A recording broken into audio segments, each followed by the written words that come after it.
Amen. Merci au Seigneur. Alors on va commencer ces moments en chantant ce cantique, que ton nom résonne en ce lieu. Est-ce que vous voulez faire résonner le nom du Seigneur en ce lieu? Amen. Que le Seigneur nous bénisse. Je ne sais pas si on l'a dit. Qui le connaît ce chant? Ah oui. Voilà, c'est l'Église nouvelle. C'est MLK, je pense. Ou, en tout cas, ceux qui regardent les cultes, ils l'ont déjà entendu. Sinon, ceux qui ne l'ont jamais entendu, c'est l'occasion de le connaître. Que ton nom résonne en ce lieu. Que ton nom résonne en ce lieu. Jésus, que ton nom résonne en ce lieu. Jésus, que ton nom résonne en ce lieu. Que les murs tremblent au son de nos louanges. Alors que nos voix s'unissent à celles des anges.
Montre sur nous ton esprit, ta puissance.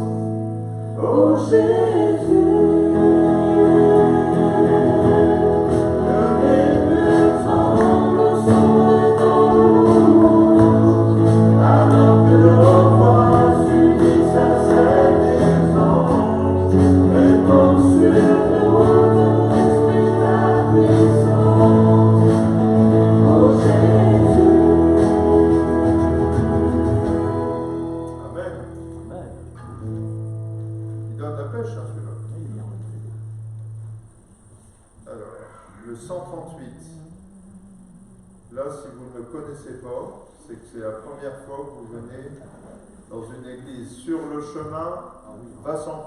Qui le connaît? Quasi tout le monde. Hein. Voilà. Si vous ne le connaissez pas, vous allez voir, c'est super. Alors, je lisais la fin de l'évangile de Matthieu ce matin. Le Seigneur, avant de repartir au ciel, il dit deux choses importantes. Il dit « Tout pouvoir m'a été donné dans le ciel et sur la terre. » Donc notre Sauveur a tous les pouvoirs. Si votre patron vous fait des misères, répétez dans votre cœur que le Seigneur est au-dessus de lui. Amen. Et qu'il va bientôt intervenir. Tout pouvoir lui est donné, il peut faire ce qu'il veut. Alors ça c'est bien, mais s'il n'y avait pas la deuxième phrase, on serait embêté. Mais il dit, j'ai tout pouvoir et je suis avec vous tous les jours jusqu'à la fin du monde. Le Seigneur est avec nous tous les jours. C'est fantastique quand même. Quelle belle promesse. Oui, gloire à Dieu. Alors du coup, on avance sur le chemin sans peur. Sur le chemin sans peur. car Jésus est avant toi. Il veut être ton sauveur. Oh, suis-le à la fois. Et maintenant saisis la main de ton sauveur, car lui seul te donne l'éternel bonheur. Il a donné sa vie sur la croix. Oh, suis-le à la fois. Et si tu tombes en chemin, regarde à Jésus ton roi. Il est dans les lieux très saints, et il prie pour toi. Et maintenant saisis la main de ton sauveur, car lui seul te donne l'éternel bonheur. Il a donné sa vie sur la croix. Oh, suis-le à la fois. Un jour Jésus reviendra. Oh, quel immense bonheur! Dans son ciel il te prendra. Bénis-le dans ton cœur. Et maintenant saisis la main de ton sauveur, car lui seul te donne l'éternel bonheur. Il a donné sa vie sur la croix. Oh, suis-le à la fois. Et maintenant saisis la main de ton sauveur, car lui seul te donne l'éternel bonheur. Il a donné sa vie sur la croix. Oh, suis-le à la fois. Il a donné sa vie sur la croix. Oh, suis-le à la fois. Gloire à Dieu. Sois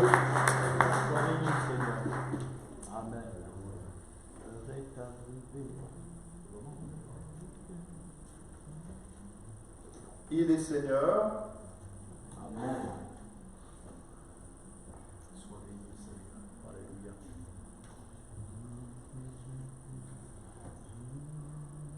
Il est vainqueur. Par la force de son nom, il a scellé le pardon de sa vie, de sa paix et d'un testament d'éternité. Amen, oui. L'heure est arrivée, le moment de vérité, a sonné l'avènement de sa lumière. L'ombre est désarmée, l'ennemi est terrassé, et le jour de la victoire est arrivé. Il est Seigneur, il est vainqueur. Par la force de son nom, il a scellé le pardon, et sa vie, de sa paix, et un testament d'éternité. Revêtu de joie, à l'écoute de sa voix, avançons vers le combat dans sa puissance. Unis par son sang, et portés par notre chant, nous amènerons les foules à sa louange. Il est Seigneur, il est vainqueur. Par la force de ses roues, il est sorti du tombeau, et il vit à jamais, couronné de gloire et d'autorité. L'heure est déjà là, de ce jour l'on verra le salut de Jésus-Christ briller sur terre. Rien n'est plus certain que l'étoile du matin, dans le ciel illuminé de nos prières.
Pourquoi est-ce que nous chantons le Seigneur? Parce qu'il nous a sauvés. Amen. Hein?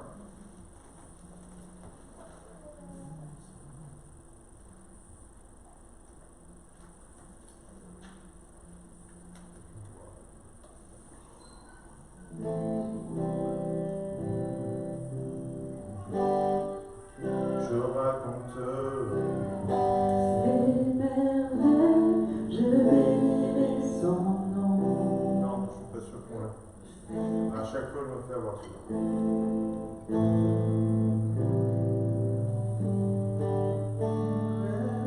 Je bénirai son nom, c'est bon.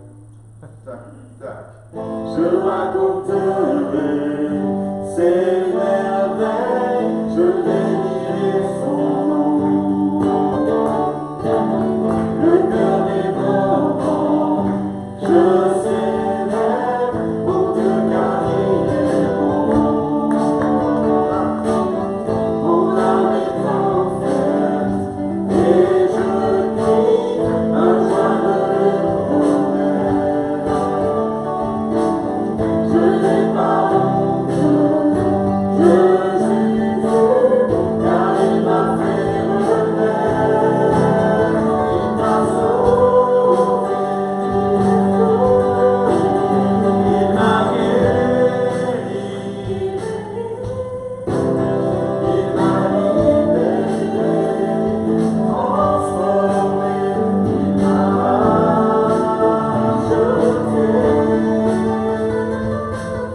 Christ est ma victoire, ma justice, la force et mon appui. Sans un seul regret, je vivrai pour les sans compromis. Il m'a sauvé, il m'a guéri, il m'a libéré, transformé, il m'a racheté, il m'a sauvé, il m'a guéri, il m'a libéré, transformé, il m'a racheté. Élevé Jésus, c'est ce qui réjouit mon cœur, il est ma raison de vie. Un jour avec lui, bon, bien mieux que mille ailleurs, il est ma raison de vie. Élevé Jésus, c'est ce qui réjouit mon cœur, il est ma raison de vie. Un jour avec lui, vaut bien mieux que mille ailleurs, il est ma raison de vie. Il m'a sauvé, sauvé, sauvé, il m'a guéri, guéri, guéri, il m'a libéré, il m'a transformé, il m'a sauvé, sauvé, sauvé, il m'a guéri, guéri, guéri, il m'a libéré, il m'a transformé, il m'a racheté, il m'a sauvé, il m'a guéri, il m'a libéré, transformé, il m'a racheté, il m'a sauvé, il m'a guéri, il m'a libéré, transformé, il m'a racheté.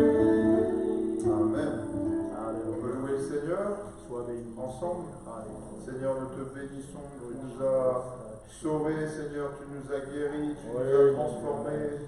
Seigneur, c'est le témoignage de notre vie, Seigneur, et tu vas Oui, encore faire de bonnes choses dans nos vies. Alléluia. Parce que, Seigneur, tu fais toutes choses nouvelles. Tu renouvelles tes bontés et tes grâces chaque matin, Oui, Seigneur. Seigneur. Alors nous voulons te bénir. Jésus. Oh Seigneur, que tous nos cœurs éclatent en louange pour toi ce matin. Amen. Amen. Amen. Oh Pour Seigneur, la gloire, Seigneur. Seigneur Jésus. Alléluia. Merci, Seigneur. Korobia baba basharu gereya toro baba Seigneur, tu es le seul à avoir été capable de nous transformer, de nous changer, de nous sauver parfaitement parce que tu es le seul sans péché. Seigneur, ton sacrifice est suffisant pour le pardon, le rachat, la délivrance, pour obtenir la paix, la réconciliation avec le Père et l'assurance de la vie éternelle. Et ce matin, je veux célébrer le Sauveur de mon âme. Je veux te dire, Seigneur, que je t'aime, toi qui m'as aimé le premier. Tu m'as cherché, Seigneur, dans le bourbier de mes péchés et tu m'as fait sortir, tu m'as lavé, sanctifié. Et aujourd'hui, Seigneur, il y a dans mon cœur une joie que je ne connaissais pas, une paix que je ne connaissais pas et une assurance que je n'avais pas. Parce que je sais que tu es avec moi, et ta parole le dit, si Dieu est avec nous, qui sera contre nous? Tu as tout accompli, tu as vaincu l'ennemi de nos âmes, tu es ressuscité, tu intercèdes pour nous, et tu reviens chercher ton peuple. Et dans cette attente, nous célébrons, nous élevons le nom de Jésus. Amen. Sois béni. À toi la gloire. Alléluia. Béni sois-tu, Seigneur. Nul n'est comme toi. Seigneur, c'est une grâce de pouvoir te louer. Nous qui sommes terrestres, toi qui es éternel, C'est toi vrai. qui sais toutes choses, nous Oui. qui sommes limités en toutes choses. Et nous te remercions parce que tu ne nous rejettes pas, tu nous aimes avec réalité. Tu Oui, as amen. donné ton corps sur la croix. Tu t'es Alléluia. offert toi-même, Seigneur, pour que Oui, nous mon soyons Dieu. rachetés. Nous te remercions parce que tu nous as sortis du bourbier. Nous te remercions parce que tu es la vie, nous qui étions la mort. Seigneur, nous te remercions parce que tu veilles sur nous continuellement et tu nous aimes d'une façon réelle. Pour l'honneur, la gloire et la puissance, mon Dieu. Amen. Amen, amen. Alléluia. Sois béni, Seigneur, Dieu de gloire. C'est vrai, Seigneur.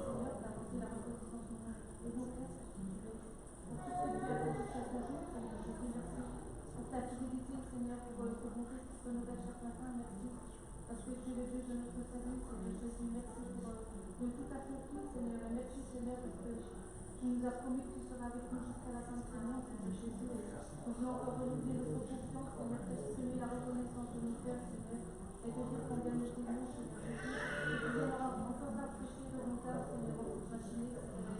Parle-nous, Seigneur, fais-nous du bien encore, Seigneur, et merci parce que nous savons que tu vas nous nourrir, Seigneur, à travers ta parole, Seigneur. Et ta parole est en nous, Seigneur Jésus. On veut t'élever, t'exalter, te rendre toute la gloire, Seigneur. Amen, amen. À toi soit la gloire, Jésus. Oh, Sharamana, nous bénissons ton nom, Seigneur. Pour les agneaux de Dieu. Pour le péché du monde.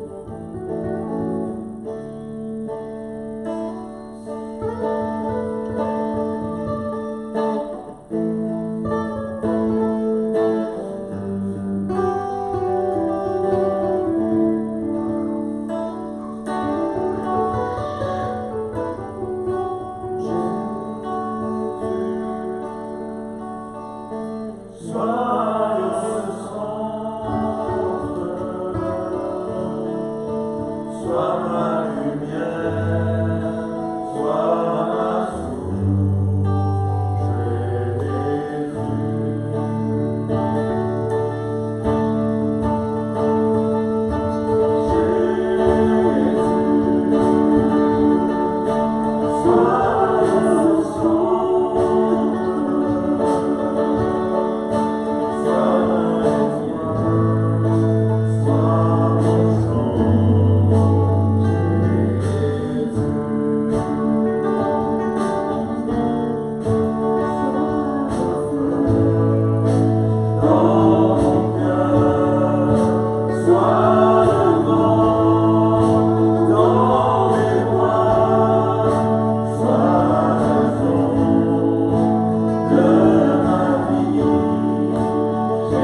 Qui croit que le Seigneur est le maître de Saint-Dié? Amen. Ouais. Amen. Amen. Ouais. La conquête a commencé, frères et sœurs. Amen. Et là, il y a ces paroles qui disent des choses plus grandes, écoutez bien, sont à venir, des choses plus grandes restent à accomplir dans cette ville. On pourrait presque chanter dans Saint-Dié. Amen. Et nous avons reçu des promesses du Seigneur pour cette ville. Nous voulons le chanter avec force, ce cantique-là à nouveau, hein, on va l'apprendre. Tu es Dieu de cette ville. Vas-y, commence parce que moi je... Tu es Dieu de cette ville. C'est mieux, hein? Tu es Seigneur de ce peuple. Tu es roi dans ce pays. Tu es la lumière dans ces ténèbres, l'espérance des affligés et la paix des angoissés. C'est toi. Pur comme notre Dieu. Pur comme notre Dieu.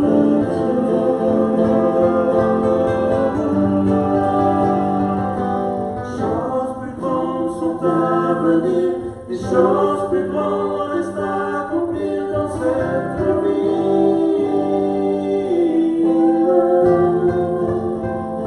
Des choses plus grandes sont à venir, des choses plus grandes restent à accomplir dans cette vie. Tu es Dieu le Créateur. Tu es roi, le Rédempteur. Tu es Seigneur des Seigneurs. Tu es la force au cœur des faiblesses, l'amour au sein des détresses et la joie dans la tristesse. C'est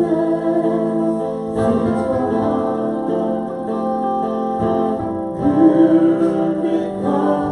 Pur comme notre Dieu.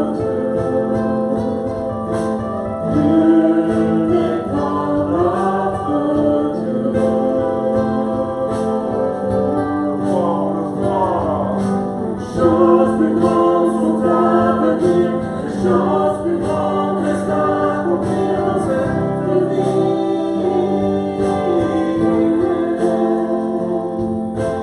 choses plus grandes sont à venir, des choses plus grandes restent à accomplir dans cette vie.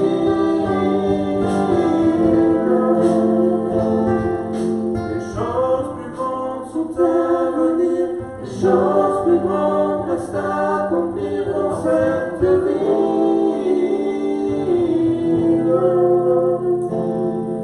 Des choses plus grandes sont à venir, des choses plus grandes restent à accomplir dans cette vie. Amen. Gloire à Jésus.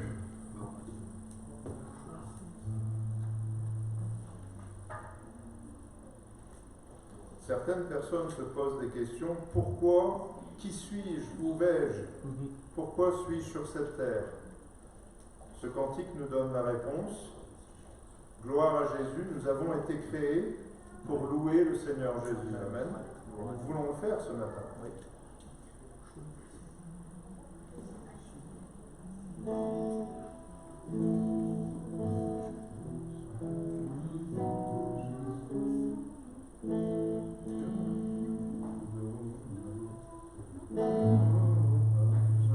Non, c'est bon.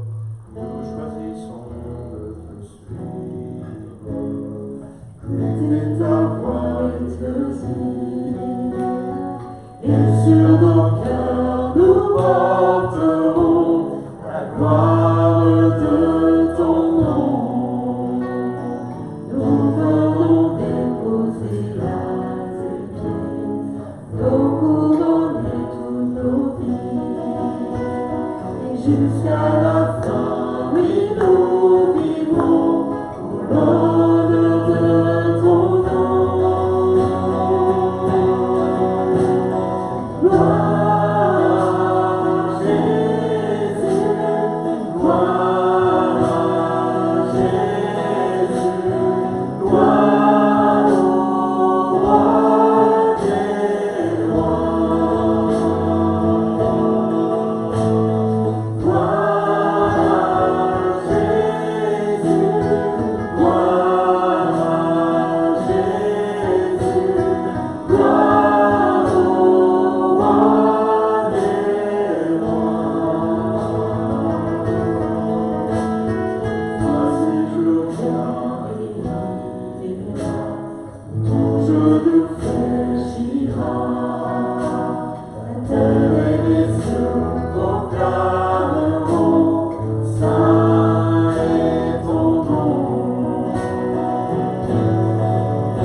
Alléluia, béni sois-tu. Alléluia. On va rentrer dans le moment de Sainte Seine. Alléluia. Frère, vous avez un texte ou... Ouais, c'est bon. Le frère va partager un texte avec nous.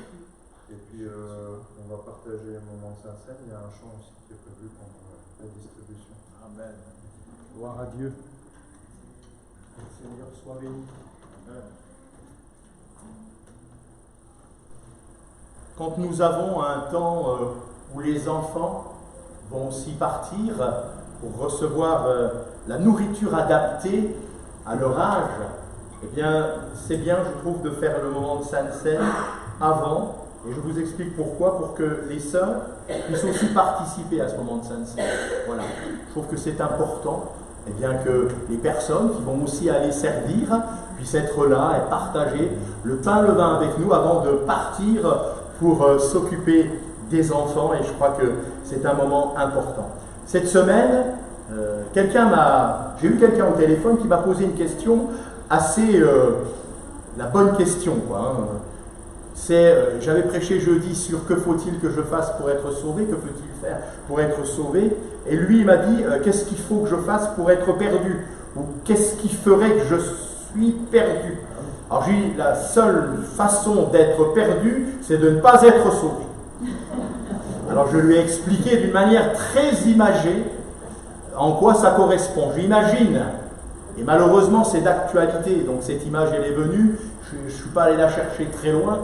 Je lui dis, imagine que tu sois dans une maison en feu, sous l'emprise des flammes. Il y a une seule porte de sortie, et que tu dises, ben non, j'ai pas envie de prendre cette porte, qu'est-ce qui va t'arriver? Et je vais brûler.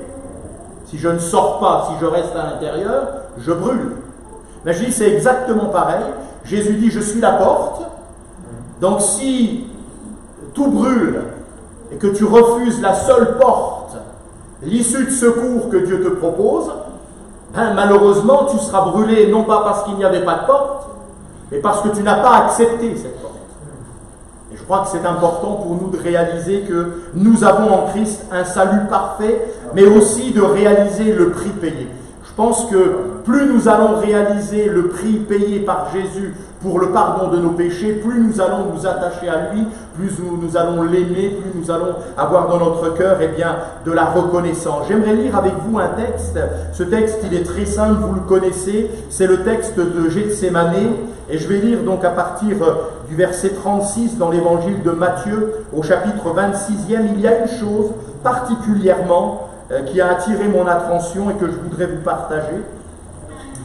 Là-dessus, Jésus alla avec eux dans un lieu appelé Gethsémane et il dit aux disciples, « Asseyez-vous ici pendant que je m'éloignerai pour prier. » Il prit avec lui Pierre et les deux fils de Zébédée et il commença à éprouver de la tristesse et des angoisses. Il leur dit alors, « Mon âme est triste jusqu'à la mort, restez ici et veillez avec moi. » Puis ayant fait quelques pas en avant, il se jeta sur sa face et pria ainsi, « Mon Père, s'il est possible que cette coupe s'éloigne de moi, toutefois, non pas ce que je veux, mais ce que tu veux. » Et ensuite, cela va se répéter.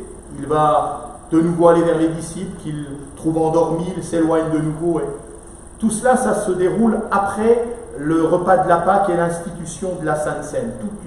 Toute une symbolique tellement forte, quoi. Le Seigneur, là, partage avec ses disciples le pain, le vin, leur annonce sa mort, sa résurrection. Bref, et là, il les invite à venir avec lui à Gethsémane. Et puis, il y a cette coupe. S'il est possible que cette coupe s'éloigne de moi. Toutefois, non pas ce que je veux, mais ce que tu veux.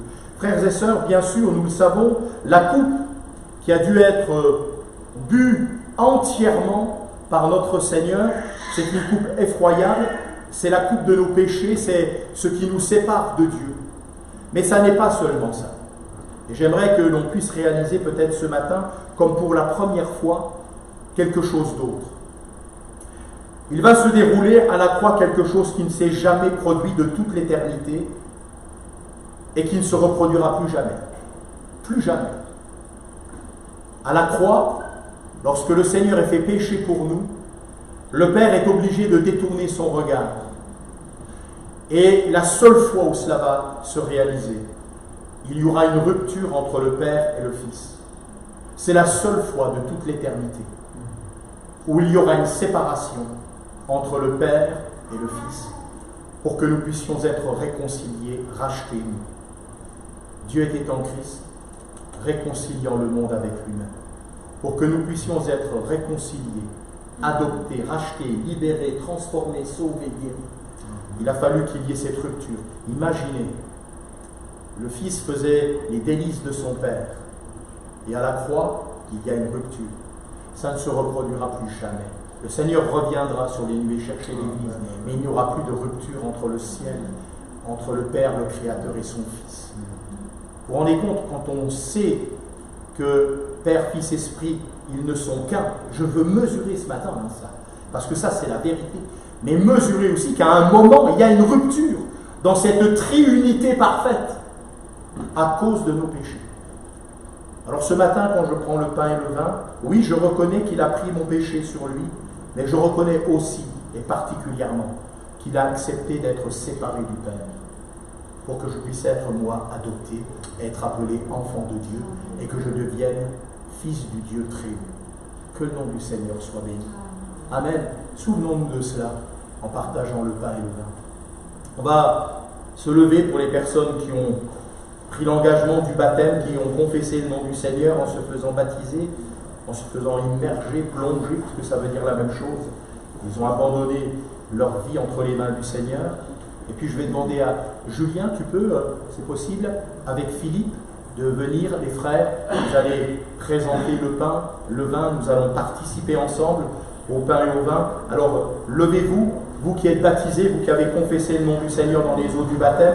Nos frères vont prier, ensuite partager le pain, le vin. Je le rappelle, vous gardez le morceau de pain, votre coupe, on boira la coupe ensemble, on mangera le pain ensemble dans l'unité chrétienne, dans l'unité, la fraternité. Maintenant, nos frères vont prier, puis ensuite, eh bien, nous aurons aussi un temps pour élever le nom du Seigneur à travers le chant. Oui, Seigneur Jésus, nous voulons te remercier, Seigneur, parce que tu es monté sur un faible bois, Seigneur Jésus, afin de nous pardonner de nos péchés. Tu es monté, Seigneur, à la droite de Dieu, et ce matin, nous voulons vraiment, Seigneur, te dire, Seigneur, gloire à toi, gloire à ton Saint-Nom, Seigneur. Merci, Seigneur, parce que tu as pris la victoire, Seigneur. Tu as renoncé à ta vie, Seigneur, parce que nous pouvons, Seigneur, bien désormais te louer en esprit, en vérité. Merci, Seigneur, encore, Seigneur, pour tout ce que tu nous donnes. Quand on prie avec les gens, je préfère dire avec que pour les gens. Parce qu'il faut qu'il y ait une harmonie. Celle qui vient, celui qui vient, doit s'attendre à Dieu. Et nous qui prions, nous voulons nous attendre à Dieu. Et là, il y a cette parole qui dit que si on s'accorde ensemble au nom du Seigneur pour demander, alors cela nous est accordé. Et je crois que ce matin, le Seigneur veut le faire. Alléluia. Il est le Dieu de la victoire. Amen. Alléluia. Seigneur Tout-Puissant. Alléluia. Merci Seigneur d'agir maintenant. Tu connais sa vie, tu connais ses problèmes, ses difficultés, tu connais aussi ses souffrances liées à ce qui est autour d'elle, Seigneur, à ce qui vient pour l'agresser, Seigneur, tu sais toutes choses. Et Seigneur, toi, tu dresses une barrière contre les traits enflammés de l'adversaire. Et tu lui dis, ne crains rien, car je suis avec toi. Seigneur, c'est toi qui la renouvelle, c'est toi qui la délivre, c'est toi qui la mets sur le rocher, le Seigneur, où plus rien ne pourra l'atteindre en dehors de ta grâce. Tu la mets au large maintenant, Seigneur. Merci de lui communiquer la paix de Dieu qui surpasse tout entendement, toute intelligence. Elle a foi en toi. Elle espère en toi. Elle ne sera pas déçue. Elle saura te rendre grâce parce que tu agis maintenant au nom de Jésus. Tu fais des choses incroyables auxquelles on ne peut même pas penser parce que tu n'as aucune limite. Alors reçois nos actions de grâce. Dans le nom de Jésus. Amen. Nous la renvoyons au nom de Jésus. Amen. Alléluia. Amen. Alléluia. Koroya babana masgechi korosa. Seigneur Jésus, Alléluia. c'est un évangéliste qui disait que la maladie a pour père le diable et pour mère le péché. Seigneur, et alors que mes amis, mes frères, mes sœurs, Seigneur, décident de délaisser leur péché, de faire demi-tour et de se confier en toi, Seigneur, tu interviens. Seigneur, la Bible nous dit qu'en Gozen, le peuple de Dieu était épargné des maladies qui touchaient les nations païennes. Seigneur, et nous rejetons la maladie au milieu de notre Église. Seigneur, elle n'a rien à faire ici. Seigneur, nous rejetons tous les cœurs brisés, Seigneur, toutes les souffrances. Nous l'avons chanté, Seigneur, tu connais parfaitement nos souffrances, nos maladies. Seigneur, et nous les chassons maintenant au nom du Seigneur Jésus. Nous te demandons, Seigneur, que tu interviennes, que nos sœurs sentent ta présence, Seigneur, alors que tu fais l'œuvre par le Saint-Esprit. Oh Seigneur, je sens ta présence. Seigneur, ta présence, ton esprit coule au milieu d'eux. Seigneur, et fais l'œuvre. Nous nous attendons à des bonnes nouvelles, des témoignages de ta gloire, de ta grâce. Seigneur, il est dit dans ta parole que tu allais dans les villages et tu guérissais tous les malades et tous ceux qui avaient besoin de ta grâce, Seigneur, et c'est ce que nous vivons maintenant pour notre peuple, pour ton peuple, Seigneur. Amen.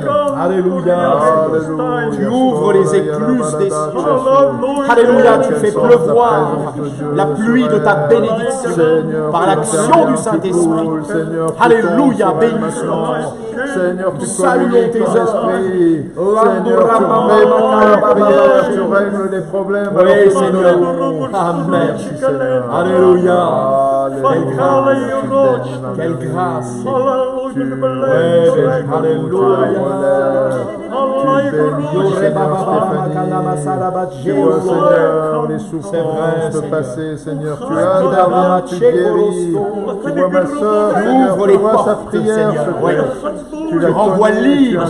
Alléluia. Oh Seigneur, guéris le corps, l'âme et l'esprit. L'évangile, c'est la bonne Au nouvelle. nom de Jésus. Tu fais toutes choses nouvelles dans leur vie. Amen, amen, amen. Amen, amen, amen. Tu es le Dieu des nouveaux départs. Alléluia. Alléluia. Dieu de toute Gloire à grâce. Jésus, amen. Amen. Gloire à Dieu. Soyez bénis. Alléluia.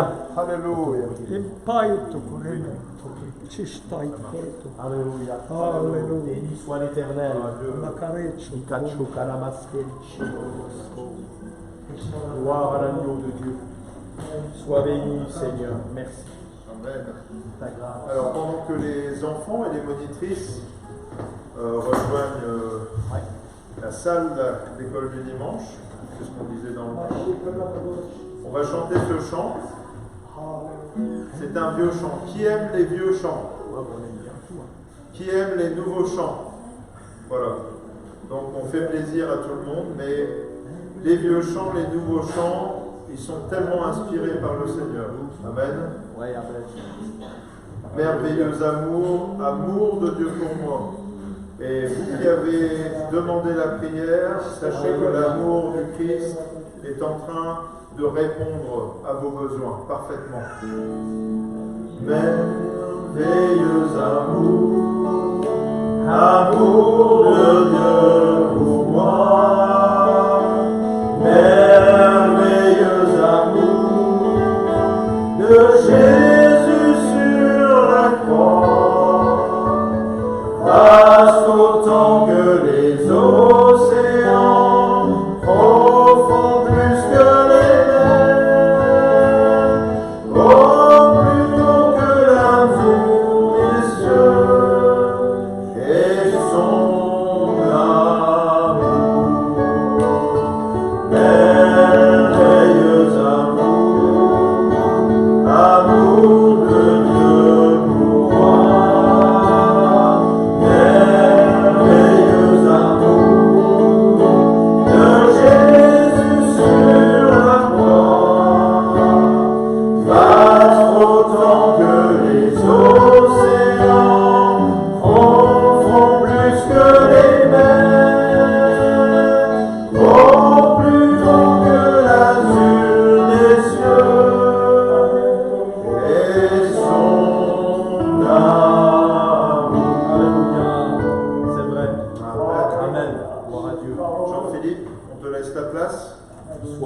Seigneur. Amen. Merci.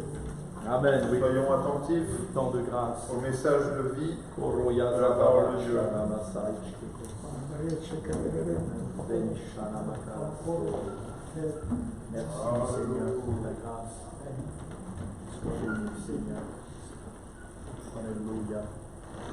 Gloire à Dieu.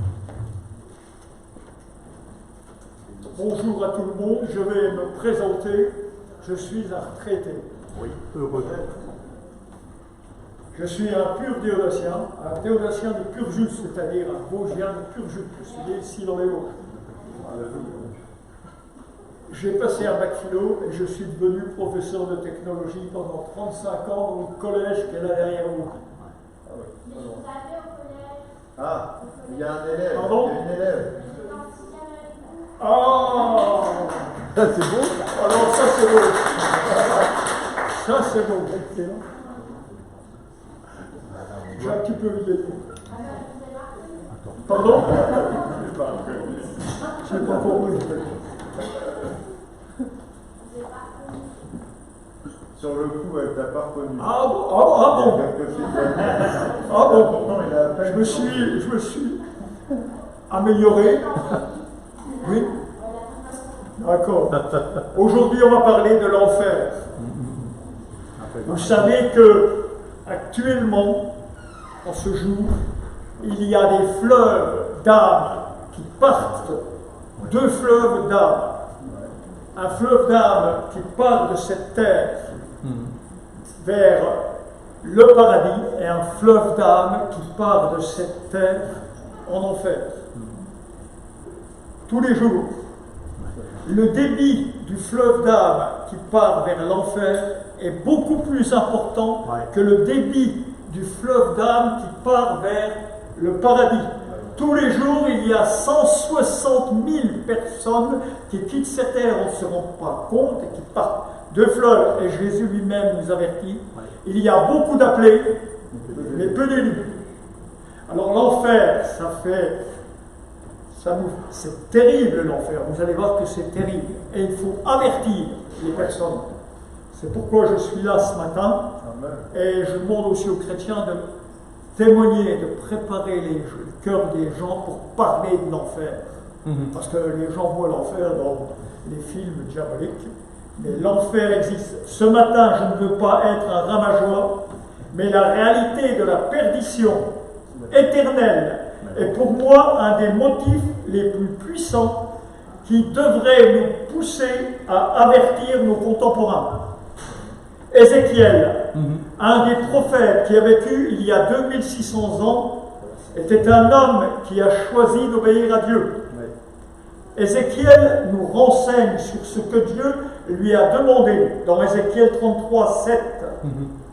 C'est toi, fils de l'homme, que j'ai donné comme sentinelle à la communauté d'Israël, tu dois les avertir de ma part. Si tu ne parles pas au méchant pour l'avertir afin qu'il renonce à sa conduite, le méchant mourra à cause de sa faute, mais je te réclamerai son sang. C'est valable pour chacun d'entre nous. Qu'est-ce que le méchant selon Dieu? C'est l'homme mauvais et obstiné qui déteste Dieu. Le méchant selon Dieu est aussi celui qui ignore Dieu, même si c'est une bonne personne. Elle peut être serviable, bien intentionnée envers son semblable, même religieuse. Elle ne cherche pas à connaître et à aimer Dieu. Elle ne lui parle pas quotidiennement à travers la prière. Elle ne lit pas quotidiennement sa parole, sa lettre d'amour, à savoir la Bible. Pour votre gouverne, sachez que la Bible est le livre le plus vendu au monde. L'Éternel n'obligera personne à vivre éternellement en sa présence. S'il ne veut pas de lui déjà sur cette terre, le paradis lui sera refusé. J'ai lu un livre de 300 pages qui traite de l'au-delà. Cet ouvrage a été écrit et argumenté par feu M. Page, un théologien suisse qui fut avocat et directeur d'un institut biblique. Les pages qui traitent de l'enfer sont redoutables. Et j'en ai fait une synthèse pour qu'elles vous interpellent et vous avertissent. Et puis j'y ai mis aussi des pensées personnelles. Argumenter. Si le paradis existe, nous en avons parlé il y a un mois quand j'ai prêché au sujet du paradis, il y a un mois. L'enfer existe aussi. L'enfer, le diable et les démons existent, comme ont existé les camps de concentration. Tous les rescapés invités sur les chaînes de télévision font cette déclaration. À notre arrivée, nous fûmes aussitôt saisis par une obscurité déstabilisante et par les hurlements de nos bourreaux. Ces vociférations nous glaçaient et nous transperçaient, nous étions en enfer. Voilà ce qu'ils disent, les déportés. À leur mort, les réprouvés se rendront aussitôt compte de l'endroit d'horreur dans lequel ils vivront éternellement. Ce sont des damnés, des condamnés aux peines de l'enfer. Ne dit-on pas souffrir comme un damné, c'est-à-dire souffrir horriblement. Nous allons lire le chapitre 16 de Luc. Nous le lirons tout à l'heure. Je vais d'abord vous présenter les personnes dont Luc parle. C'est un avant-propos qui est explicite. Il est parlé d'un riche et d'un pauvre. On peut être riche, Dieu aime toutes ses créatures. Dieu aime les riches comme il aime les pauvres. On peut être riche et aimer Dieu, et pauvre et ignorer Dieu, ne pas l'aimer. Dans cette parabole, le riche l'est financièrement, mais le danger pour son âme apparaît parce qu'il n'est pas son prochain et que de surcroît, il méprise les autres, il est orgueilleux et imbu de sa réussite. Il n'a pas pris garde à ce qu'Ésaïe a écrit à son endroit. Arrêtez de placer votre confiance en l'être humain. Sa vie n'est qu'un souffle. Sa vie n'est qu'un souffle. Le pauvre aimait Dieu parce qu'à sa mort, il fut porté par les anges au paradis. On va le lire si vous voulez. Luc, chapitre 16, du verset 19 au verset 31.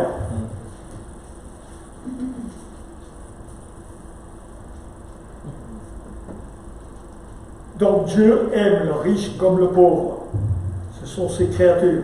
Il y avait un homme riche qui s'habillait de pourpre et de lin et qui chaque jour menait joyeuse et brillante vie. Un pauvre du nom de Lazare était couché devant son portail couvert d'ulcères. Il aurait bien voulu se rassasier des miettes qui tombaient à la table du riche. Cependant, même les chiens venaient lécher ses ulcères. Le pauvre mourut et il fut porté par les anges auprès d'Abraham. Le riche mourut aussi et il fut enterré. Dans le séjour des morts, il s'agit du riche, en proie à une grande souffrance, il leva les yeux et vit de loin Abraham avec Lazare à ses côtés. Il s'écria: Père Abraham, aie pitié de moi et rafraîchis la lampe, car je souffre cruellement dans cette flamme.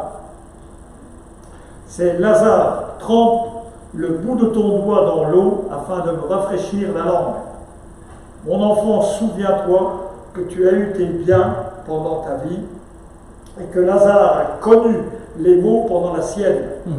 Maintenant, il est consolé ici et toi tu souffres.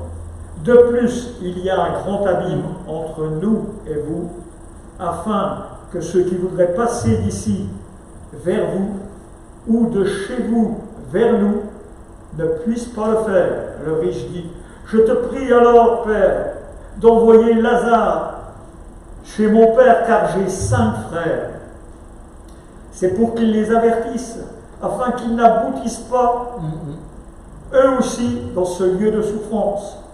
Abraham lui répondit, ils ont Moïse et les prophètes. Si on le rétablit à notre époque, ils ont les prédicateurs et les chrétiens. Abraham lui répondit, ils ont les prédicateurs et les chrétiens qui les écoutent. Le riche dit, non, Père Abraham, mais si quelqu'un vient de chez les morts vers eux, ils changeront d'attitude.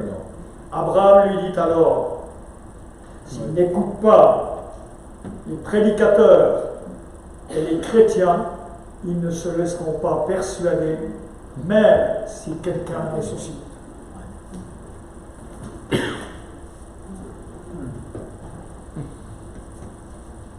Ce que nous avons vu de l'état du mauvais riche dans le séjour des morts nous donne une idée de l'enfer. Ce n'est pas une allégorie,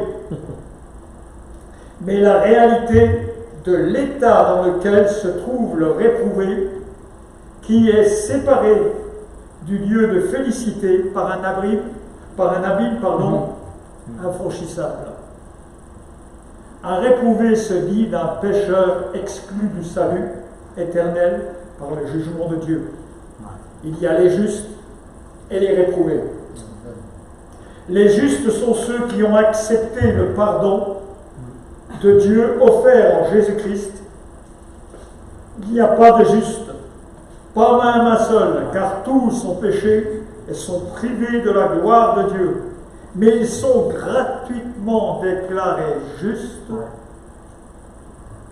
par la grâce, par le moyen de la libération qui se trouve en Jésus-Christ. Quelle victoire! C'est dans Romains chapitre 3, versets 23 à 24. Donc celui qui a refusé le pardon de Dieu est en enfer. Il a toute sa conscience et toute sa mémoire. Il se souvient de sa famille et ne veut pas qu'elle vienne dans ce lieu de tourment. Il se rend tout de suite clairement compte du salut qu'il a perdu. Sa souffrance est d'autant plus grave qu'elle est sans espoir. Le déporté d'un camp nazi pouvait entretenir l'espoir d'une libération potentielle à plus ou moins longue échéance. Mais pour le damné, tout espoir s'est évanoui quand il a fermé les yeux. La réponse d'Abraham à ces cris est purement négative. Nul ne peut lui venir en aide du ciel et aucune âme ne quitte le lieu de tourment pour monter plus haut. Une parenthèse, un chrétien justifié qui jouira de la félicité éternelle ne pourra pas voir ses bien-aimés impénitents et rebelles souffrir en enfer. Ceux qui sont dans le paradis ne pourront pas voir leur famille souffrir en enfer. Celles qui n'ont pas voulu de Dieu, ce ne serait plus pour la personne qui est au paradis, ce ne serait plus le paradis. Si vous voyez les autres souffrir. Vous savez, une image de l'enfer. J'ai passé une IRM, vous êtes dans un sarcophage. L'IRM, vous êtes enfermé. L'opératrice me dit, Monsieur Schlatter, ça va durer 10 minutes. C'était un IRM de toute la colonne vertébrale, ça vient durer 3 quarts d'heure. Mais c'est une folie de rester dans un sarcophage sans pouvoir en sortir. L'enfer, c'est ça. La dernière remarque concernant les réprouvés. La Bible ne dit nulle part que ce sera Dieu qui prendra plaisir à tourmenter éternellement ses créatures, même rebelles. Elles se sont obstinément et volontairement privées du Seigneur et de ses grâces. Peut-être étaient-elles religieuses, mais elles n'ont pas eu de communion réelle avec leur Créateur. Quiconque l'aura repoussé sur cette terre connaîtra le tourment qui consiste précisément dans l'absence du bonheur, du pardon, de la paix que peut donner le Sauveur. L'élément essentiel du châtiment consistera dans un profond sentiment de réprobation divine. Celui qui se sera lui-même damné par sa négligence sur cette terre vivra dans l'amertume, la fureur, le désespoir d'une rébellion injustifiable et vaine. Le supplice sera continu pour le réprouver. Rien ne pourra en détourner son attention. L'enfer, c'est l'enfer. L'enfer, c'est Dieu qui se retire définitivement de ceux qui se sont éloignés de lui sur cette terre. La souffrance physique est atroce, mais la séparation d'avec Dieu est la torture suprême. Lors de son agonie sur la croix, Jésus l'a vécu temporairement. Mon Dieu, pourquoi m'as-tu abandonné? Pour conclure le chapitre, je vais citer un verset biblique réconfortant du livre d'Ézéchiel. Aussi vrai que je suis vivant, déclare le Seigneur l'Éternel. Je ne prends pas plaisir à voir le méchant mourir, mais à le voir changer de conduite, qu'il se repente et qu'il vive. Revenons à nos contemporains. La grande majorité de nos contemporains, ceux qui ne sont pas certains de leur salut, ceux qui ne sont pas certains d'aller au paradis, ne souhaitent qu'une chose, être anéantis. Beaucoup de personnes et même des dénominations qui se prévalent du christianisme disent que la doctrine de l'enfer, où les perdus sont tourmentés éternellement, ne saurait être vraie pour une simple raison, parmi tant d'autres, elle est opposée à l'amour de Dieu. Les gens disent, on sera anéanti, on n'ira jamais en enfer, Dieu nous aime. Là, le choix pour l'éternité avec Dieu ou pour l'éternité en enfer s'arrête à la mort. C'est sur cette terre que l'on choisit. Après, c'est terminé. Il n'y a pas d'enfer, disent-ils, nous serons tous anéantis, ou bien nous irons tous au paradis. Si la perdition n'existe pas, si un jour tous les impénitents, c'est-à-dire ceux qui refusent de se repentir, doivent être sauvés, même le diable, il y en a qui disent que même le diable sera sauvé. À quoi bon se donner tant de mal pour les persuader avant le temps? Si toutes les âmes parviennent forcément au salut, laissons-les faire et tout ira bien. C'est pas la peine de chercher Dieu. On préfère croire que les impénitents seront anéantis. C'est ce que la grande majorité des humains appellent de leur vœu.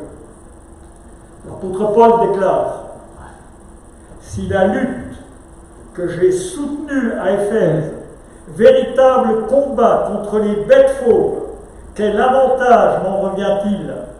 Il s'agit des souffrances endurées de la part des hommes qui s'opposaient à lui, Paul, donc à la doctrine chrétienne. Quel avantage m'en revient-il si les morts en Christ ne devaient pas ressusciter? Nous n'aurions qu'à agir d'après le prophète, le proverbe: mangeons et buvons, car demain nous mourrons. Or, c'est faux. Mais il y a un contretemps sérieux à la théorie de l'anéantissement. Le roi Salomon, qui a demandé la sagesse à Dieu, n'a-t-il pas prévenu les hommes de tous les siècles en écrivant: Dieu a mis dans l'homme la pensée de l'éternité. Livre de la Bible, dans le livre de la Bible qui s'appelle l'Ecclésiaste, au chapitre 3, verset 11. Dieu a mis aussi dans l'homme la notion de justice. Mao Tse-tung, seul responsable de la mort de 80 millions de personnes, d'êtres humains, en temps de paix, il s'est abreuvé du sang de son peuple. Purge sanglante, goulag, famine. Hitler, le seul déclencheur de la Deuxième Guerre mondiale, 70 millions de morts. Staline, 30 millions de morts sur la conscience, ne niait pas un penchant pour le sadisme. Ancien séminariste, capable de citer la Bible, il ne se défendait pas d'utiliser le diable pourvu qu'il servît la révolution.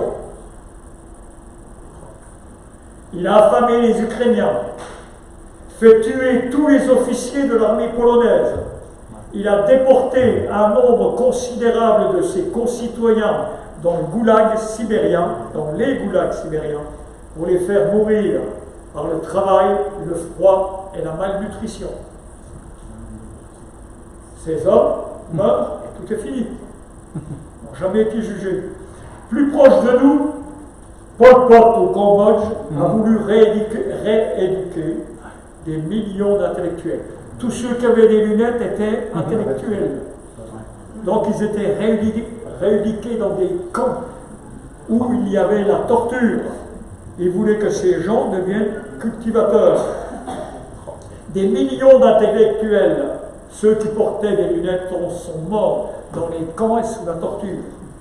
Ces 4 sanguinaires, des êtres démentiels, seraient anéantis, sans payer pour leurs crimes abominables. L'idée de la survivance de l'âme est éternelle et se trouve aussi dans toutes les religions païennes. La Bible enseigne clairement que par la résurrection, toute personnalité humaine continuera à exister dans un autre monde. Notre esprit continuera à exister. Ceux qui auront fait le bien, c'est-à-dire les justes, justifiés par le sacrifice de Jésus-Christ, et non pas par leurs propres œuvres, les justes connaîtront donc la vie éternelle. Les autres, c'est-à-dire les impies, les incroyants, ceux qui croient mal dans certaines religions, les croyants hypocrites, superficiels et tièdes, connaîtront l'abjection, l'infamie, le déshonneur, la honte éternelle. Une mise en garde. Le diable est puissant. Il déploie tous ses artifices pour faire croire qu'il n'existe pas et que l'enfer n'existe pas. Il n'existe pas, alors que depuis la création de l'humanité, il abreuve la terre de son sang et de ses exactions. La notion de l'enfer marque le premier pas vers l'incrédulité. Ceux qui nient l'enfer, ça marque le premier pas vers l'incrédulité et l'infidélité religieuse. Même les affirmations massives de l'Écriture, malgré les affirmations massives de l'Écriture, un très grand nombre de soi-disant chrétiens ne croient pratiquement plus à l'enfer. Il y a énormément de dénominations qui ne croient plus à l'enfer. Et puisque l'enfer n'existe pas, il n'est plus besoin d'un sauveur divin pour nous en délivrer. Une bonne dose de religion suffit. On va lire dans Apocalypse, chapitre 21, du verset 5 à 8.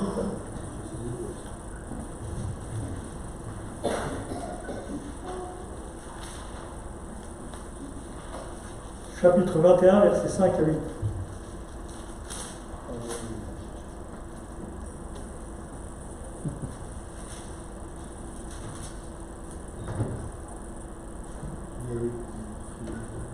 Celui qui était assis sur le trône dit : voici que je fais toutes choses nouvelles.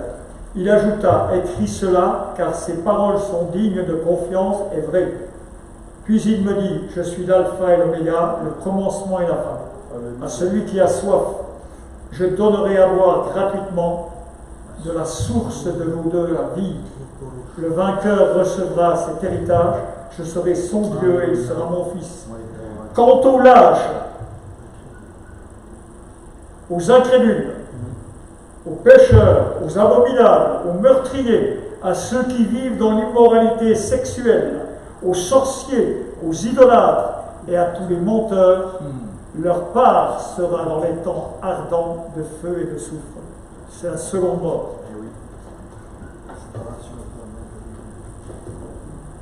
Excusez-moi.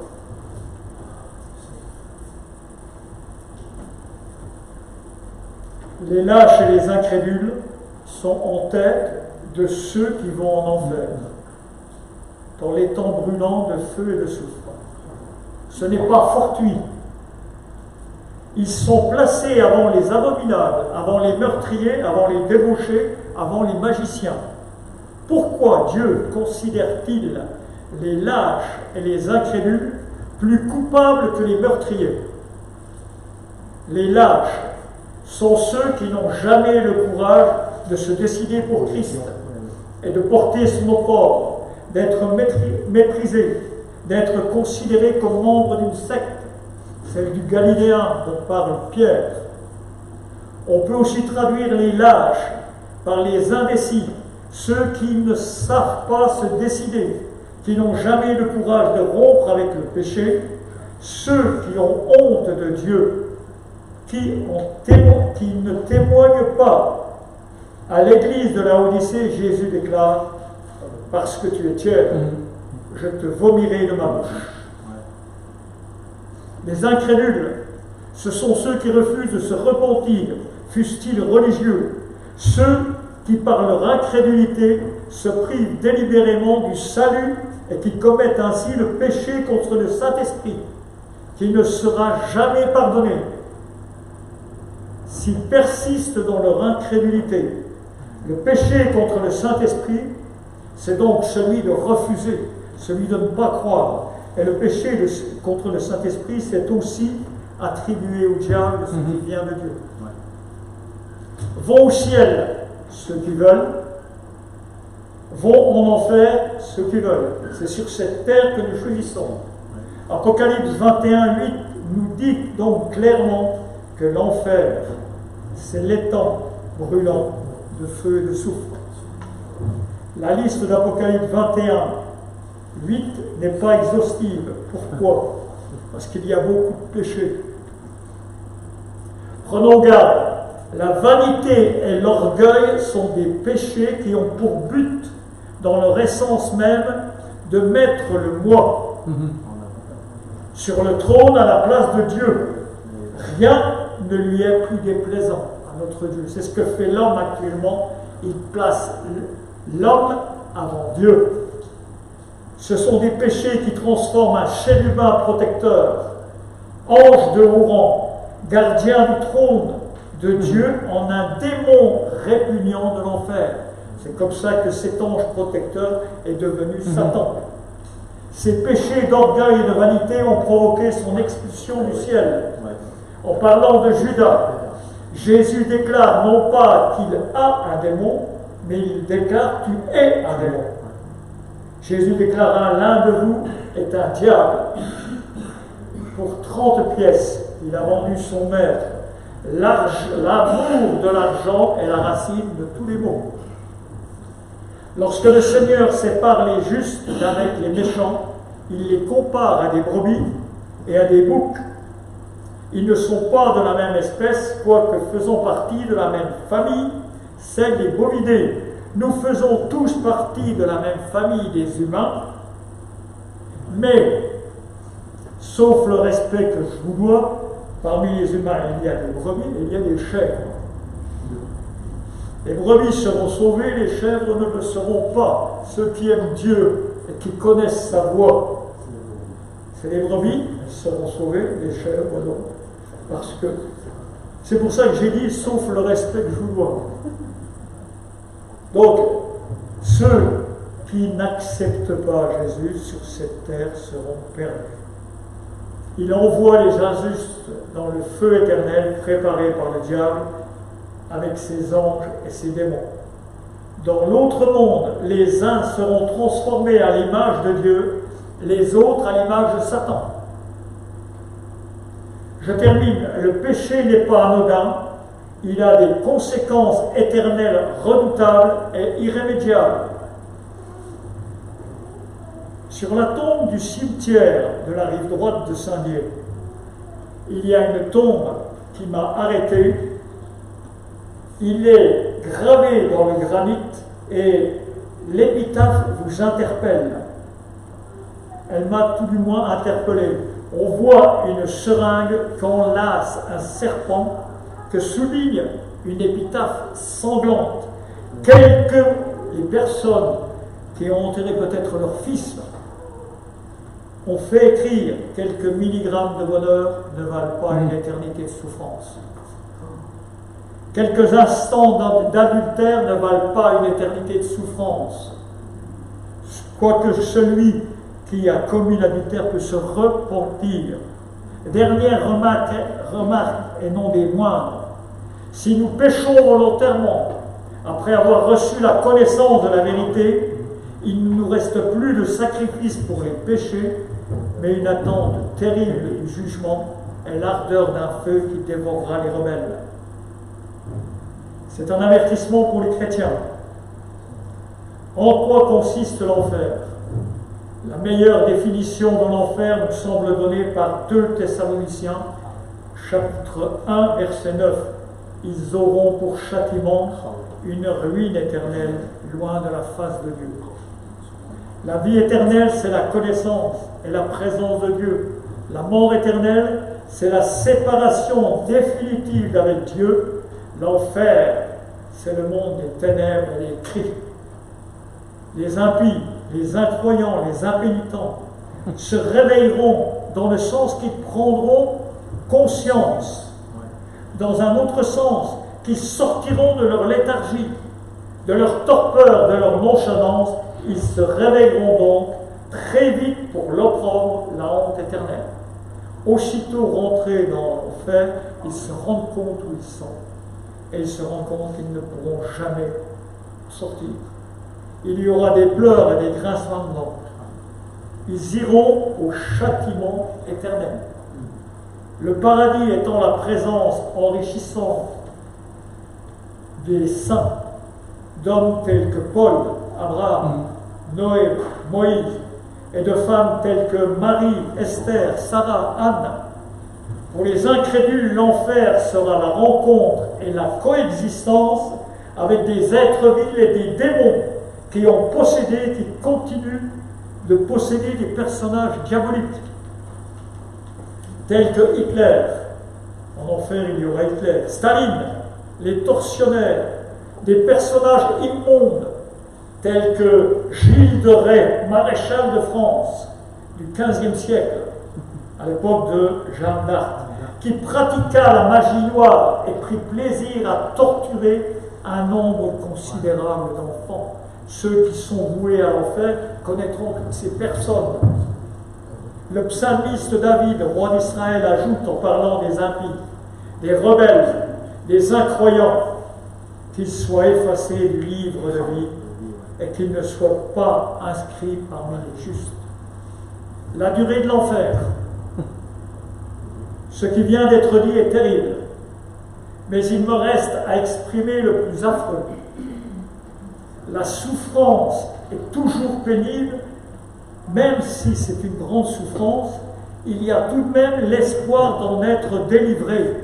Et cet espoir nous aide à la supporter. Or, au sujet de la durée de l'enfer, nous avons la conviction que la Bible est formelle, l'enfer ne cessera jamais. La fumée de leur tourment monte au siècle des siècles, et ils n'ont ni repos, ni jour, ni nuit. Ils seront tourmentés jour et nuit au siècle des siècles. On va aller chez les Grecs. Connaissez-vous l'histoire de la boîte de Pandore? Non. Elle est tirée de la mythologie grecque. Vous allez comprendre pourquoi j'ai utilisé cette image. Pandore est le nom de la première femme de l'humanité. C'est dans la mythologie grecque. Elle fut offerte aux hommes pour les punir de leur mal sur la terre, car elle ouvrit le vase où Zeus avait enfermé toutes les misères humaines. Donc elle est arrivée, cette femme, Pandore, elle a ouvert le vase et à l'intérieur il y avait toutes les misères. C'est l'histoire, vous savez, des Schtroumpfs. Les Schtroumpfs et la Schtroumpfette. Quand il y a les Schtroumpfs, tout va bien, la Schtroumpfette arrive. Puis voilà, je vais m'arrêter là. Bon, c'était une parenthèse. Dans la boîte de Pandore, où il y avait toutes les misères du monde, resta une seule chose, l'espérance. A contrario, en enfer, il n'y a plus d'espérance. Un autre avertissement, un dernier avertissement. Hébreux, chapitre 10, versets 26 à 27. Si nous péchons volontairement, après avoir reçu la connaissance de la vérité, il ne reste plus que l'attente terrifiante du jugement et l'ardeur du feu, prêt à dévorer les rebelles. Quelle différence entre les damnés qui ne seront jamais désaltérés et l'appel de Jésus. Jésus, s'adressant à la foule, s'écria, si quelqu'un a soif, qu'il vienne à moi et qu'il boive.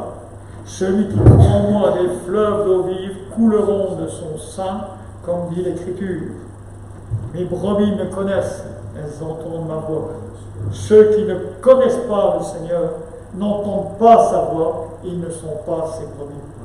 Savez-vous, je reviens à ce que j'ai dit tout à l'heure, savez-vous que chaque jour, 160 000 hommes, femmes et enfants quittent la terre, mais pour quelle éternité?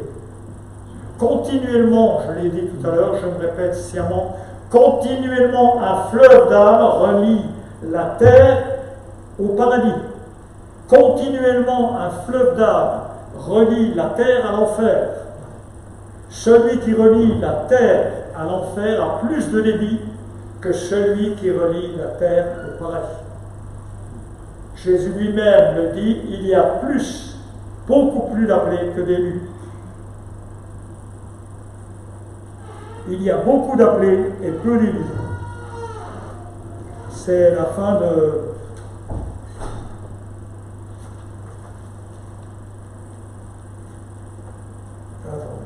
Je crois que je vais m'arrêter là. Tout simplement pour vous dire que la prédication de l'enfer est une prédication qui fait réfléchir. On ne peut plus sortir de l'enfer. Et ceux qui ne sont pas sûrs de leur salut vont en enfer. Il n'y a pas d'autre voie. La seule voie, c'est de savoir si vous êtes sauvé, vous allez au paradis. Si vous dites, je ne sais pas si vous êtes, je suis sauvé. Si vous dites, je ne sais pas si je suis sauvé, c'est que vous allez en enfer. Vous n'êtes pas sûr d'avoir avec vous le Sauveur. Conclusion. Chaque année, 66 millions d'êtres vivants meurent pour revivre dans un autre monde. C'est la population de la France qui disparaît annuellement. Ce nombre est dépassé en période de guerre avérée. Cette année, par exemple, le nombre sera dépassé. Je termine en vous disant, sur beaucoup de tombes, il est écrit « Ici repose ». Par exemple, au cimetière de la rive droite de la Meurthe, dans la ville de Saint-Dié, il y a la tombe de Jules Ferry. Oui. Vous savez, Jules Ferry, c'est le père de l'école primaire obligatoire, gratuite et laïque. D'accord ? C'est l'époque de la Troisième République et des 14 présidents de la Troisième République. Celui qui peut les réciter, il a 21 sur 20. L'épitaphe qui est gravée sur la tombe est la suivante. Je désire reposer en face de la ligne bleue des Vosges, d'où monte jusqu'à mon cœur fidèle la plainte des vaincus. Les gens pensent qu'après la mort, ils vont se reposer. Si Jules Ferry, notre illustre déodacien, a donné son cœur à Dieu, a changé de vie, s'est repenti, il est dans le repos. Mais s'il ne l'a pas fait, il n'est pas dans le repos. Vous savez, quand il a écrit, c'est encore une parenthèse, d'où monte jusqu'à mon cœur fidèle la plainte des vaincus. Il s'agit des 3 guerres que la France a connues contre les Allemands. Il s'agit là de la guerre de 1870. Vous savez qu'il y a 3 guerres. Et les Alsaciens. Les Alsaciens, voilà ce qu'ils disent à propos des Allemands. On a de bons voisins, les sympathiques Vosgiens, mais nos cousins germains de l'autre côté du Rhin sont beaucoup moins marrants et plus envahissants. C'est ce que disent, les Alsaciens au sujet des Allemands. L'âme de notre illustre Déodacien est en repos au paradis s'il s'est repenti de ses péchés, qu'il a accepté le pardon de Dieu et qu'il a marché selon ses préceptes. Celui qui demande reçoit. Vous dites, je ne sais pas comment trouver Dieu. Celui qui demande reçoit, celui qui cherche trouve, et l'on ouvre à celui qui frappe. Celui qui croira et qui sera baptisé sera sauvé. Celui qui ne croira pas sera condamné. Sous-entendu, à l'enfer. Même si vous tombez dans votre marche chrétienne, il peut arriver que vous tombiez dans votre marche chrétienne, vous n'arrivez pas à vous relever. J'aime citer cette phrase de Boileau, mon ami Boileau. Vous savez, vous connaissez la phrase de Boileau? Hâtez-vous lentement et sans perdre courage. 20 fois sur le métier, remettez votre ouvrage. Ça, c'est un classique. C'est à Adam que je demande. Tu connais tes classiques, Adam, maintenant? Non? Bon, je vais te les lire pour terminer, pour monter. Sur une racine de la bruyère, une corneille Boileau de la fontaine des Molières. Voilà les 6 classiques. Je répète. Ouais. Sur une racine de la bruyère, une corneille Boileau de la fontaine des Molières. Les 6 classiques. Racine, la bruyère, corneille, Boileau, fontaine et Molière. Voilà. Que Dieu vous bénisse. Amen. Que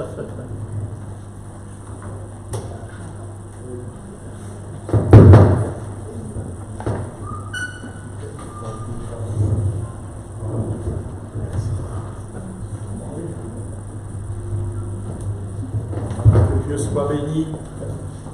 Quelques annonces et nous allons avoir quelques mots qui vont nous être partagés par Rosie dans quelques instants. Donc, avant cela, simplement vous rappeler, mardi, nous avons notre rencontre de prière. Salut, voilà, ça grésille. Ah. Donc, mardi, nous avons ici même notre rencontre de prière. Dimanche prochain, notre culte. Ce jeudi, il n'y a pas de réunion. Hein. Une fois sur 2, c'était étude biblique. Et une fois sur 2, évangélisation. Donc l'étude biblique est en suspens pendant le temps de congé, reprendra à la rentrée, et nous conservons le rythme de tous les 15 jours, la réunion d'évangélisation, donc pas jeudi prochain, mais l'autre jeudi. Voilà. Pas d'autres annonces particulières à faire, bien sûr.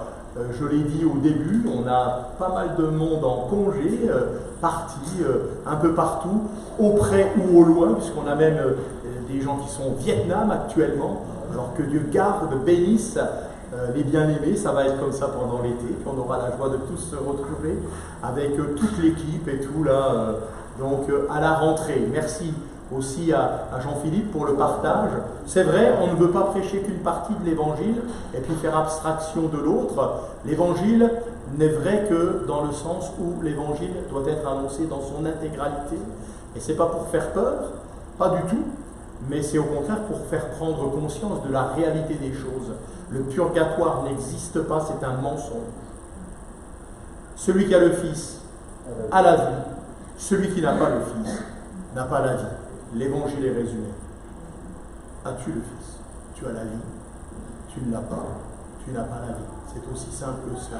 Et l'invitation du Seigneur, c'est je tiens à la porte et je frappe. Si quelqu'un entend, ouvre, j'entre, je soupe avec lui et lui avec moi. Que le Seigneur soit béni pour le festin de la grâce.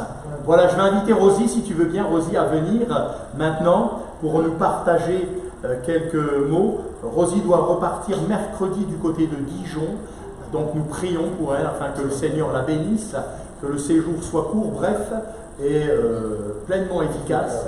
Voilà, que Dieu te bénisse. À la fin de ce temps, on priera pour elle, afin que Dieu continue son œuvre. Salut à tout le monde.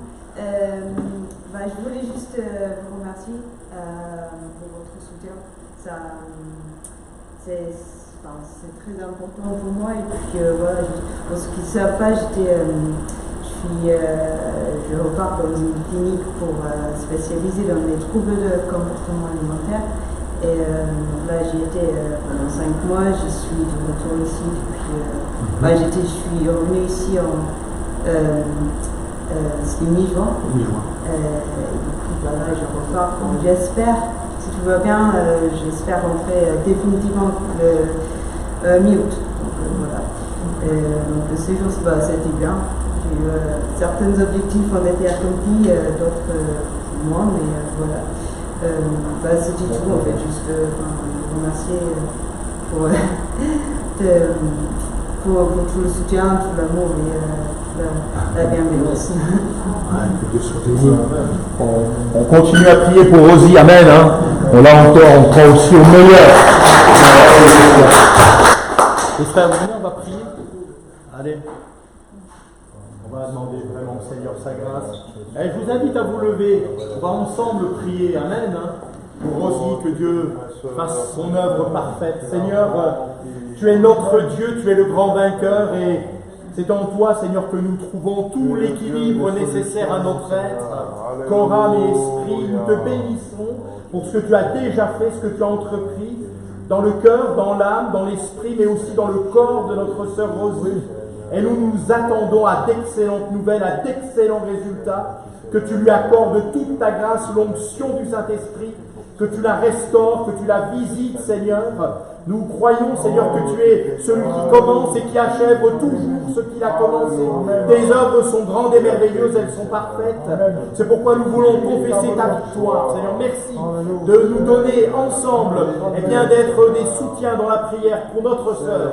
Que ta bénédiction l'accompagne, que tu gardes son mari aussi pendant ce temps, que tu travailles dans son cœur aussi, Seigneur, et que nous ayons la joie de les voir ensemble venir te louer, t'adorer, te célébrer et bénir ton nom pour la victoire remportée. Merci notre Père, nous te louons, t'adorons pour ce que tu fais, parce que tout ce que tu fais est parfait. Amen. Alléluia. Béni sois-tu, Seigneur. Alléluia. Sois béni. Amen. Amen. C'est pour toi. Alléluia. Amen. Gloire à Dieu. On reste tous debout. Parce qu'on les accompagne aussi. Alléluia. Sois béni, Seigneur. Gloire à Dieu.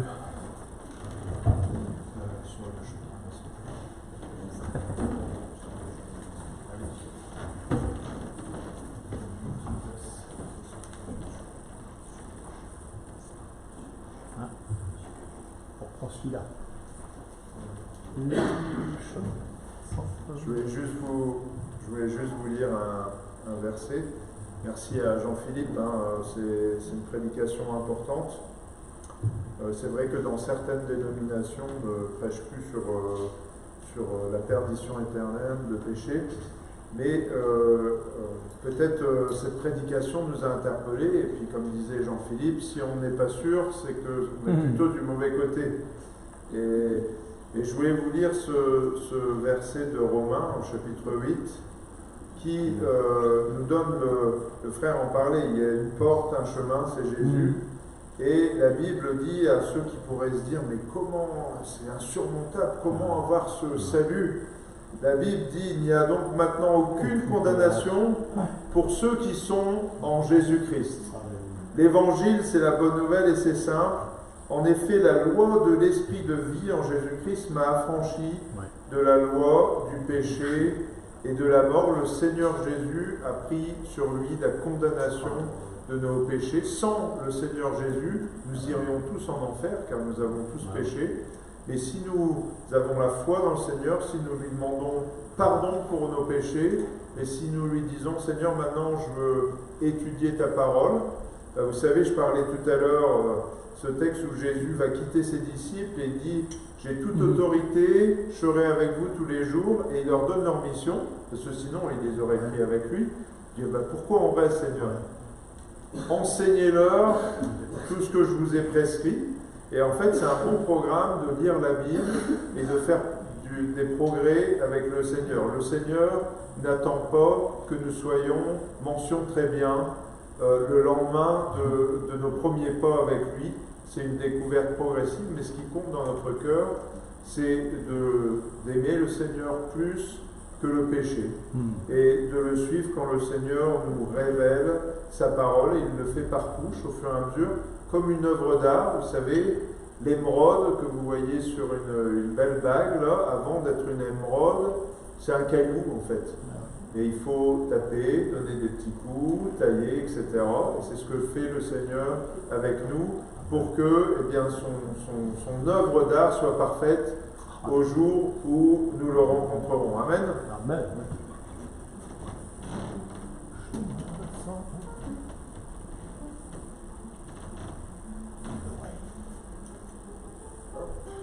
On va reprendre ce chant qui dit « Sur le chemin, va sans peur ». Amen. Amen.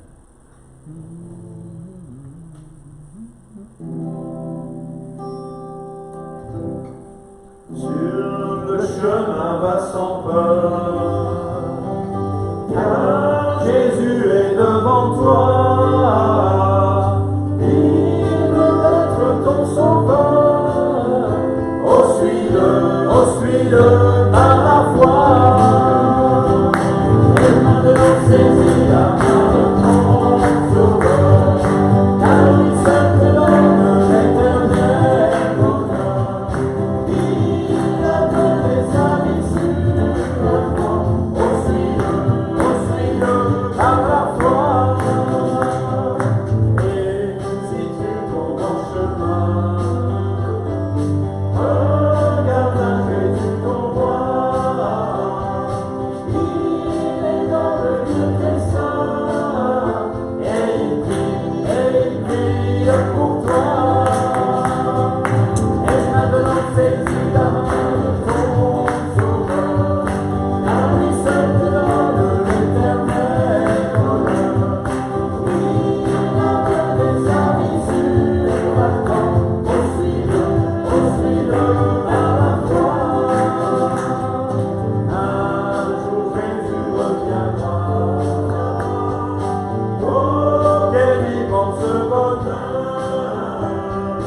Dans son ciel il te prendra. Bénis-le dans ton cœur. Et maintenant saisis la main de ton sauveur, car lui seul te donne l'éternel bonheur. Il a donné sa vie sur la croix. Oh, suis-le par la foi. Oh, suis-le par la foi. Amen. Je vais demander à Marilyn de rendre grâce pour ces moments. Gloire à Dieu. Seigneur, je te bénis, Seigneur, pour ces moments passés en ta présence. Alléluia. Je te remercie de ton action, Seigneur, par ton Esprit Saint, Seigneur Jésus. Et je bénis, Seigneur, encore chacun de nous, Ouais, Seigneur Seigneur. Jésus, que tu accompagnes aussi aussi, Seigneur, on veut la porter dans notre cœur, Seigneur, et la soutenir dans la prière, Seigneur. Merci encore pour tes grâces et tes bénédictions, Seigneur, et que ta parole puisse avoir un écho favorable dans nos cœurs, Seigneur, Ouais. que nous puissions prendre encore en connaissance, Seigneur Jésus. Merci pour ton amour et ta fidélité, et nous te rendons toute la gloire, mon Dieu. Amen. Amen. Amen. Bon dimanche, bon appétit.